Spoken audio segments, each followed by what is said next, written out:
High, আসসালামু আলাইকুম everyone. আশা করি সবাই ভালো আছেন। Welcome to my explore with HR YouTube channel এবং also you invited to my TikTok and Facebook channel. So আজকে আমরা এখানে শমশেরনগরের একটি গল্ফ মাঠে এসেছি। দেখতেই পাচ্ছেন খুব সুন্দর এই গল্ফ মাঠটি।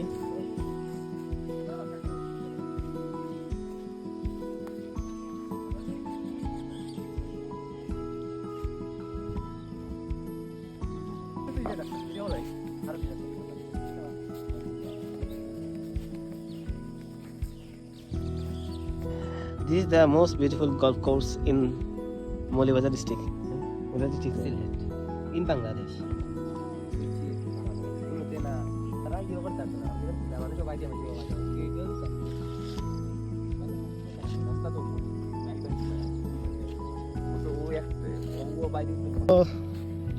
দর্শকরা আপনারা দেখতেই পারতেছেন